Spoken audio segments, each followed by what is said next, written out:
Donc, rebonjour. On poursuit avec le reste des procédés argumentatifs. Parlons de la comparaison. La comparaison, elle met en parallèle deux réalités, deux choses, deux concepts, idées, situations, en soulignant leur ressemblance ou leur différence. Une ressemblance, elle peut être introduite par des termes comme pareil à, semblable à, de la même façon que, comme. Et une différence est introduite par des termes comme contrairement à, alors que, à l'opposé. Puis la comparaison, elle sert à comparer une chose qui appuie notre argument et une autre chose qui va également venir l'appuyer pour faire une ressemblance, mettons. Ou ça va comparer une partie de notre argument avec une chose négative de notre argument et qu'on veut rejeter. Par exemple, si on parle des taxes entre deux provinces et qu'on veut prouver le fait que les taxes au Québec devraient être réduites, d'accord? On peut comparer la province du Québec et de l'Alberta pour souligner leurs différences. On peut dire que les taxes au Québec sont beaucoup plus élevées qu'en Alberta. Ça, c'est une comparaison qui sert à appuyer notre argument. On peut aussi dire que les taxes au Québec sont trop élevées, contrairement à celles en Alberta. Ça démontre encore une fois que les taxes au Québec sont plus élevées que celles en Alberta. Si on veut montrer une ressemblance entre deux choses, on peut dire que le cœur fonctionne de la même façon qu'une pompe qui pousserait le sang dans les artères. Ou que le soldat est à l'armée comme le joueur de hockey devrait être à son équipe. Si on veut démontrer qu'un soldat a besoin de savoir travailler en équipe pour gagner une bataille, on peut le comparer au joueur de hockey qui devrait également savoir travailler en équipe pour pouvoir remporter des matchs. Le raisonnement déductif, ça sonne compliqué, mais dans le fond, ça ne l'est vraiment pas. Le raisonnement déductif, il est souvent introduit par le mot « si ». En début d'une phrase ou en début d'idée, il va souvent avoir le mot « si ». Puis l'objectif du raisonnement déductif, c'est de présenter les conséquences qui seraient engendrées, donc les conséquences qui pourraient arriver par une action, une décision, un événement. Donc, si on commettait un geste, si on décidait de faire quelque chose ou de ne pas faire quelque chose, si un événement se produisait, alors on présente les conséquences qui en découleraient pour prouver la logique de notre argument. OK, vous allez mieux comprendre quand je vais montrer des exemples. Puis le raisonnement déductif, il sert à éveiller la conscience ou à faire peur. Éveiller la conscience, c'est faire comprendre quelque chose ou essayer de faire réfléchir, faire en sorte que les gens se rendent compte des conséquences qui pourraient arriver. Par exemple, si vous votez pour cet homme, il n'y a que des catastrophes qui vous attendent, telles la hausse des impôts et la diminution des services. Donc, si on énumère des conséquences qui pourraient se produire si on votait pour la mauvaise personne. Si on légalisait l'euthanasie, nombre de meurtres pourraient être camouflés de cette façon. Et si on énumère les conséquences de la légalisation de l'euthanasie. Le questionnement, comme vous pouvez le deviner, c'est le fait de poser une question. Donc, le fait de formuler des questions pour susciter une réflexion chez le lecteur, mettre en doute un raisonnement. Et puis, on peut faire une parallèle, on peut comparer le questionnement et le raisonnement déductif. Par exemple, le questionnement peut venir après un raisonnement, après avoir énuméré des conséquences d'une action, par exemple. Voici des exemples. Si on légalisait l'euthanasie, nombre de meurtres pourraient être camouflés de cette façon. Ensuite, on pose une question. Est-ce vraiment ce que l'on souhaite pour notre société? Ici, on cherche à faire réfléchir notre lecteur, puis ultimement, on veut que notre lecteur se dise « Non, c'est pas ça qu'on souhaite pour notre société ». Un autre exemple, si vous votez pour cet homme, il n'y a que des catastrophes qui vous attendent, telles la hausse des impôts et la diminution des services.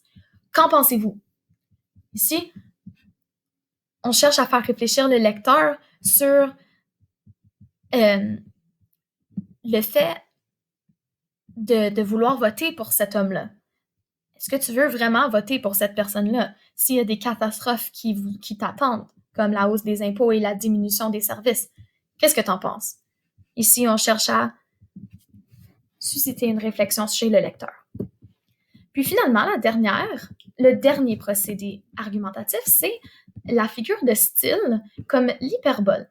Puis l'hyperbole, en gros, c'est une exagération. Donc, c'est l'utilisation d'expressions fortes ou exagérées, et souvent, l'hyperbole est présente sous forme de phrases exclamatives. Par exemple, c'est un véritable désastre, et ici le mot fort est désastre. Ces émissions sont d'un ennui mortel. Le mot fort ici, c'est mortel. Autrement dit, on pourrait mourir d'ennui en regardant ces émissions. Puis par ça, on veut dire que ces émissions sont très plates. Mais on utilise un adjectif fort pour exagérer et pour appuyer notre argument.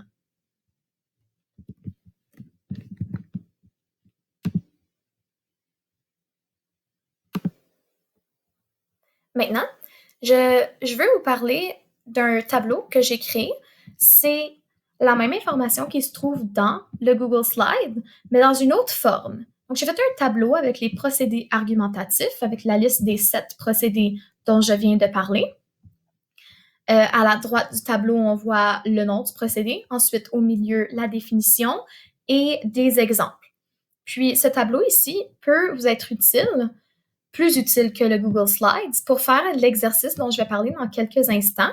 Un exercice qui vous demande de repérer des procédés argumentatifs dans des textes d'opinion. OK? Donc, vous avez la liste ici avec la définition et les exemples qui pourront vous aider à repérer les procédés argumentatifs. Donc, dans le premier texte que je vous donne, la consigne est de repérer les procédés argumentatifs dans les 3 paragraphes de développement du texte suivant et d'indiquer le type de procédé dont il s'agit. Donc, par exemple, est-ce que c'est un témoignage, un fait? Puis, dans ce fait-là, est-ce que c'est une statistique, un événement? Est-ce que c'est un exemple, un raisonnement déductif, une comparaison, un appel à l'autorité? Donc, vous lisez les 3 paragraphes de développement et vous repérez les procédés argumentatifs. Je vais en faire un avec vous pour vous montrer mes attentes. Donc ici, c'est un texte sur « Sommes-nous pour ou contre l'hiver ?» Et dans ce texte, dans son introduction, l'auteur prend position et dit qu'il est pour l'hiver. D'accord? Donc, son premier argument, c'est premièrement, je suis persuadée que la saison froide est attendue par tous parce qu'elle fait mouvoir l'économie du Québec. Dans un article intitulé « Hiver et contre tous », écrit par Louise Gendron et paru en 1995 dans l'Actualité, l'auteur nous raconte que 70% des exportations d'équipements de sport et de vêtements sont liées à l'hiver. Ici, j'ai identifié un fait. Pourquoi? Parce que j'ai vu qu'il y avait une statistique. 70% des exportations d'équipements de sport et de vêtements sont liées à l'hiver. Donc, ma statistique ici vient appuyer le fait que l'hiver fait mouvoir l'économie du Québec. Puis, mouvoir l'économie, ça veut dire que ça l'aide à se développer. Donc, c'est positif pour l'économie. Donc, ce que je vais faire, je dis que toute cette phrase ici est mon procédé explicatif. Pourquoi? Parce qu'avant de nommer la statistique, on indique la source. On indique le titre de l'article, on indique l'auteur et on indique une date. Puis la date aussi m'a permis de déterminer que ce procédé est un fait. D'accord? Donc, ce que je vais faire, juste pour me rappeler les caractéristiques du fait, je mets la date en gras et je mets la statistique en gras aussi, comme ceci. Maintenant, je veux vous rappeler la différence entre le fait et l'appel à l'autorité. Ici, il y a le nom d'une personne. Puis je me suis posé la question, est-ce que c'est un appel à l'autorité ou est-ce que c'est un fait? Et je me suis rendu compte que le nom de la personne, ce n'est pas quelqu'un de reconnu pour son implication politique, sociale, scientifique. C'est simplement le nom d'une journaliste qui a écrit l'article. Et puis son nom est cité dans la source. Donc, ce n'est pas un appel à l'autorité, c'est un fait parce qu'on présente une statistique. D'accord? Donc, on continue. Si je m'explique, l'époque hivernale ouvre de nouveaux marchés qui rapportent ainsi beaucoup d'argent. Aussi, dans l'industrie de la motoneige, le texte de Louise Gendron, Hiver contre tous, nous prouve que les recettes de cette industrie atteignent 166 millions de dollars. Ici, je crois avoir trouvé un autre fait. Et comment est-ce que je le sais? C'est parce que l'auteur nous donne une autre statistique, mais cette fois, elle n'est pas sous forme de pourcentage. Donc, dans cette phrase, ici, j'ai repéré un fait. Et je vous laisse là-dessus. Je vous ai donné un indice et je vous laisse poursuivre l'exercice en surlignant les procédés argumentatifs et puis en mettant en gras les mots-clés qui vous ont permis de déterminer que c'était effectivement ce type précis de procédé argumentatif. Il y a un premier texte intitulé « Sommes-nous pour ou contre l'hiver » où vous devez repérer des procédés dans les 3 paragraphes de développement. Et puis, je vous donne également un deuxième texte sur lequel vous pouvez vous pratiquer avec la même consigne de repérer les procédés argumentatifs dans les 3 paragraphes de développement. D'accord? Donc, il y en a beaucoup dans ces 2 textes-là et je vous encourage à utiliser le tableau que j'ai fait pour vous pour repérer les bons procédés dans les textes. Ça vous sera très utile. Donc, merci de m'avoir écouté et à la prochaine.